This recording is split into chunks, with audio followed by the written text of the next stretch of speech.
আপনারা দেখছেন YouTube channel সোনালী দিনের বাজার।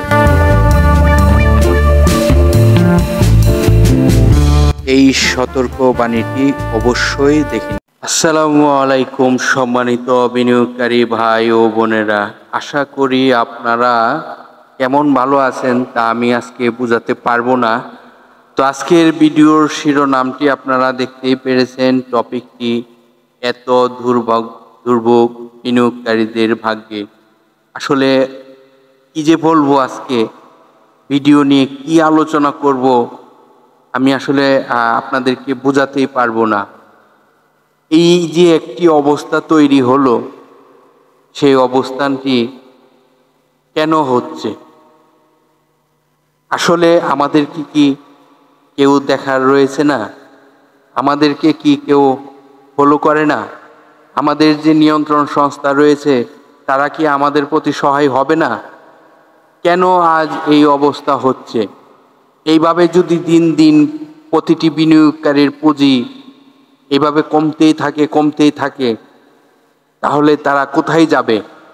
সে যাওয়ার কার কাছে যাবে? কার কাছে যাওয়ার পর এটি একটি সমাধান হবে, সেটি কিন্তু আজকে আমরা জানতে চাই নিয়ন্ত্রণ সংস্থার কাছে। আমাদের প্রতি কি ওনারা সহায় হবে না? এত পতন থেকে কি মুক্তি পাবে না বিনিয়োগকারীরা?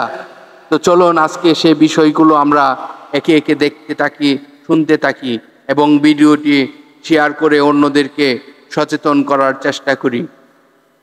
দেখুন, মার্কেটের একটি সার্বিক পরিস্থিতি এইরকমভাবে যদি নেগেটিভ হতে থাকে, বিনিয়োগকারীর পুঁজি কিন্তু অলরেডি 50%, 60% মাইনাস হয়ে গিয়েছে।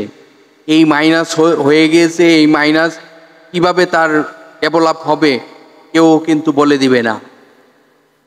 আজকে আমাদের এই যে দুর্ভোগ, সেই দুর্ভোগের জন্য কে হতে পারে দায়ী, সেটি আমাদেরকে জানার বিষয় রয়েছে। অবশ্যই নিয়ন্ত্রণ সংস্থা আমাদের প্রতি সহায় হওয়া এখন প্রয়োজন। আমাদের পুঁজি নাই হতে এখন নিঃস্ব হওয়ার পথে। কিভাবে তাদের ফ্যামিলি চলবে, বিনিয়োগকারীদের কিভাবে তারা টিকে থাকবে? আরে যতই আমরা বলি না কেন, আপনারা টেনশন করবেন না, মার্কেট দেখবেন না, যার টাকা সেই বুঝে কি হচ্ছে তার ইনভেস্ট। এই ইনভেস্ট করে তারা আজকে পথের ফকির হচ্ছে। আমি বলবো এই মুহূর্তে একটি কঠিন সিদ্ধান্ত নিতে হবে, যে সিদ্ধান্ত বাজার অবশ্যই গড়তে হবে, কারণ বিনিয়োগকারীরা পথে বসে গিয়েছে। টাকা ব্যালেন্সে নাই, বিনিয়োগকারী ফকির হয়ে যাচ্ছে। যদি মনে করেন যে আপনারা এই সংস্থাটিকে বাঁচিয়ে রাখবেন, এই প্রতিষ্ঠানটিকে বাঁচিয়ে রাখবেন, তাহলে আপনাদের এগিয়ে আসা উচিত। নিয়ন্ত্রণ সংস্থার কিভাবে এই মার্কেটটিকে ডেভেলপ করা লাগবে সেইভাবে এগিয়ে যান। পরিকল্পনা অনেক করেছেন, কোনোটাই কিন্তু কাজে আসেনি। আমি বলবো বিনিয়োগকারীদেরকে যদি বাঁচাতে হয় তো কঠিন সিদ্ধান্ততে আসেন। কিভাবে মানি ফ্লো বাড়াতে হবে, কিভাবে মার্কেটকে ডেভেলপ করানো যাবে, এমন কোনো সিদ্ধান্তর কারণে আপনারা শুধু এই মার্কেট মাইনাস এগুলো দেখার আর সময় নেই। এখন বাজার কিভাবে ঘোরাতে হবে, বাজার কিভাবে আপ ট্রেন্ডে যেতে হবে সেই পরিকল্পনা করেন, বাজারে কিভাবে ইনভেস্ট বাড়াতে হবে সেই পরিকল্পনা করেন।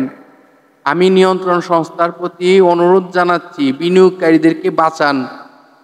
বিনিয়োগকারীদের পুঁজি নাই হয়ে যাচ্ছে, একেবারে জিরো হয়ে গেলে যদি আপনারা উদ্যোগ নেন, তখন এই উদ্যোগে কোনো কাজ আসবে না। বিনিয়োগকারীদেরকে বাঁচান, আপনাদের কাছে অনুরোধ, বিনিয়োগকারীদেরকে বাঁচান। তাদের দুর্ভোগে কেউ পাশে দাঁড়ায় না। আমি বলবো আপনারা এখনই উদ্যোগ নেন। 30%, 40% বিনিয়োগ মনে রয়ে গেছে, যারা বিনিয়োগ করেছে তাদেরকে বাঁচান। তারা বাঁচতে হবে, তারা বাঁচতে এই বাজার থাকবে, এই মার্কেট থাকবে, শেয়ার বাজার থাকবে। প্রতিটি বিনিয়োগকারীদেরকে বলবো ভিডিওটি শেয়ার করে অন্যদেরকে শুনবার সুযোগ করে দিবেন। তো ভালো থাকেন, আজকে এই পর্যন্তই।